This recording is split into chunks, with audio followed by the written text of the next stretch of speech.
अस्सलामुअलैकुम dear students. आज की वीडियो के अंदर हम शेक्सपियर के एक बहुत ही ज़्यादा इम्पॉर्टेंट वर्क हैमलेट को डिस्कस करने वाले हैं। तो बुनियादी तौर पर हैमलेट एक प्ले है जिसे रेनेसां पीरियड के एलिज़ाबेथन एज के अंदर लिखा गया। शेक्सपियर के इस वर्क को डिस्कस करने से पहले हमने क्लासिकल ड्रामा की इस सीरीज़ के अंदर डॉक्टर फॉस्टर्स को भी डिस्कस किया जिसे क्रिस्टोफर मार्लोव ने लिखा। तो जो रैशनल है हमारी वीडियो का या मकसद है आज की हमारी वीडियो का, वो हैमलेट की समरी को डिस्कस करना और हैमलेट की एक डायमेंशन को डिस्कस करना, यानी हैमलेट की जो मैडनेस थी उसे डिस्कस करना। जो क्वेश्चन होगा हमारा जिसे आज हम डील करेंगे कि जो हैमलेट की मैडनेस है, जो उसका पागलपन है, आया वो अज्यूम्ड मैडनेस है या वो हकीकी तौर पर पागल था। तो ज़्यादा वक्त ज़ाया ना किए बगैर वीडियो को करते हैं स्टार्ट। कहानी है एक नौजवान यूनिवर्सिटी गोइंग लड़के की जिसका नाम हैमलेट है। हैमलेट की जब यूनिवर्सिटी की एजुकेशन ख़त्म होती है तो उसे ख़बर मिलती है कि उसका वालिद जो कि किंग है डेनमार्क का, या उसे कत्ल कर दिया गया है। और उसके कत्ल के अंदर उसी की वालदा और उसका चचा शामिल होता है। उसकी वालदा का नाम गर्टरूड और उसके चचा का नाम क्लॉडियस होता है।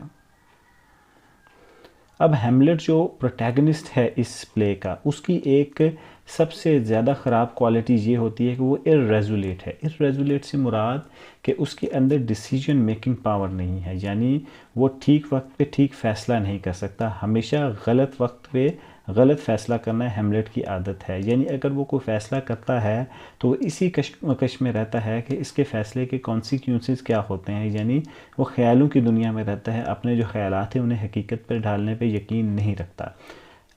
अब जो हैमलेट है उसका हमार्शिया जो है वो इर्रेज़ोल्यूशन है।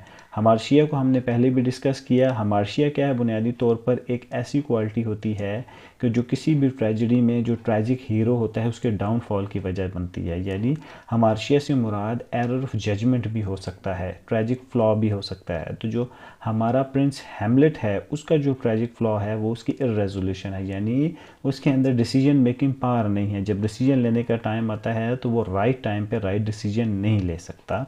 अब जब हम इस ओरिजिनल टेक्स्ट को पढ़ते हैं हैमलेट के, तो हमें पता लगता है कि एक कैरेक्टर वहाँ पे है ओफिलिया का। ओफिलिया बुनियादी तौर पर हीरोइन है इस हमारे ड्रामा की।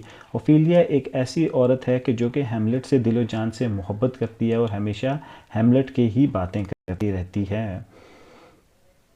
अब जो हैमलेट है उसके फादर का हम जानते हैं मर्डर हो गया है। उसके मर्डर की वजह से वो बहुत मेंटली और इमोशनली डिस्टर्ब है। अब हैमलेट बहुत सारे तरीके इस्तेमाल करता है अपने फादर के किलर को ढूंढने के लिए, क्योंकि उसके फादर का जो घोस्ट होता है वो उसे विज़िट करता है और उसे कहता है कि मेरे किलर को तलाश करो। इसी असना में हैमलेट जो होता है वो मैड हो जाता है। अब हैमलेट को पता लग जाता है कि उसके फादर को कत्ल करने वाला उसका ही अंकल है, यानी उसी का चचा है। लेकिन वो क्लॉडियस जो उसका चचा होता है उसे कत्ल नहीं कर पाता क्योंकि उसके अंदर डिसीजन मेकिंग पावर नहीं होती। जब भी उसे कत्ल करने का उसे मौका मिलता है तो बहुत सारी दूसरी सोचें हैं जो उसके जहन में जन्म ले लेती हैं। जब आप ओरिजिनल टेक्स्ट को पढ़ेंगे तो एक सीन आपको याद आ रहा होगा कि उसके अंदर जो क्लॉडियस है वो प्रे कर रहा होता है, लेकिन हैमलेट उसको किल नहीं करता कि अगर ये ड्यूरिंग प्रेयर में इसको मर्डर करूँगा, इसे कत्ल करूँगा तो ये हेवन में जाएगा, लेकिन मैं इसे हेल में भेजना चाहता हूँ। अब जो ओफिलिया है जिसका हैमलेट के साथ एक रिलेशनशिप चल रहा है, वो पोलोनियस यानी लॉर्ड ऑफ चैम्बरलैंड की डॉटर है। अब जो पोलोनियस है यानी ओफिलिया का जो फादर है उसे हैमलेट कत्ल कर देता है। अब क्लॉडियस जो होता है वो इस चीज़ का रिवेंज लेना चाहता है हैमलेट से। क्लॉडियस को पता होता है कि हैमलेट को पता लग चुका है कि क्लॉडियस ही उसके जो फादर हैं उसके कत्ल में मुलविस है। तो इसी वजह से क्लॉडियस चाहता है कि हैमलेट को किसी न किसी तरीके से ख़त्म कर दे। Hamlet has become a live wire for Claudius. ठीक है, अब यहाँ पे एक टेक्सचुअल एविडेंस है, यानी इसके मुताबिक जो हैमलेट है वो क्लॉडियस के लिए बहुत बड़ा ख़तरा बन चुका है। अब जो हैमलेट है उसे किल करने के लिए, उसे कत्ल करने के लिए जो क्लॉडियस है वो बहुत सारे प्लान्स करता है। उसके डेज एंड नाइट इस प्लानिंग में रहते हैं कि जो हैमलेट को कत्ल करेगा तो उसका जो सबसे बड़ा ख़तरा है वो उसके जहन से उतर जाएगा और उसकी ज़िंदगी से ख़त्म हो जाएगा। उसके बाद जो हैमलेट की वालदा है गर्टरूड के साथ वो अच्छे तरीके से ज़िंदगी को बसर कर सकता है। A duel was arranged in which Hamlet wanted Laertes badly. अब डुएल क्या होती है, एक ट्रेडिशनल बैटल होती थी उस ज़माने में जिसके अंदर दो जो नौजवान थे एक दूसरे को चैलेंज करते थे और आपस में लड़ाई करते थे या मुकाजमे करते थे। तो एक डुएल अरेंज होती है कि जिसके अंदर जो लेयरटीज़ है उसे हैमलेट शदीद ज़ख्मी कर देता। अब लेयरटीज़ पोलोनियस का बुनियादी तौर पर बेटा होता है। होता कुछ इस तरीके से है कि दोनों एक दूसरे से लड़ते हैं और अल्टीमेटली दोनों की डेथ हो जाती है, और हैमलेट की भी डेथ होती है और ओफिलिया जो है वो भी मर जाती है।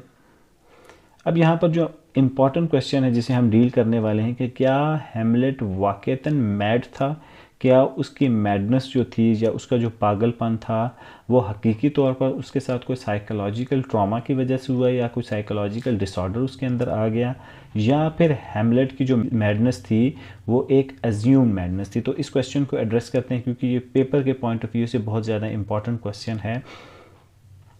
अब जो क्रिटिक्स थे, अब हैमलेट के जो क्रिटिक्स हैं उसमें सबसे ज़्यादा जो इम्पॉर्टेंट और प्रोलिफिक क्रिटिक है उसे AC ब्रैडले कहा जाता है। तो क्रिटिक्स जो हैं उन्होंने वर्ड क्या इस्तेमाल किया हैमलेट की मैडनेस पे, एंटिक डिस्पोजिशन। एंटिक डिस्पोजिशन क्या होती है, यानी आर्टिफिशियल मैडनेस है। यानी हैमलेट की जो मैडनेस थी वो बुनियादी तौर पर एक ऐसी मैडनेस थी कि जिसे करने का कोई ना कोई मकसद था। वो मकसद ये था कि अपने फादर के किलर का पता करना। वो जो उसके फादर के किलर्स थे उनके दरमियान मैड किरदार अदा करता था और मैड बन के रहता था। उसकी वजह ये थी कि उनसे वो चीज़ें वो सबूत कर सके, वो एविडेंसेस गेन कर सके कि जिसकी बुनियाद पर वो ये नैरेटिव इस्टेब्लिश कर सके कि उसके जो फादर को मर्डर करने वाले हैं ये गर्टरूड उसकी वालदा और उसी के चचा क्लॉडियस हैं।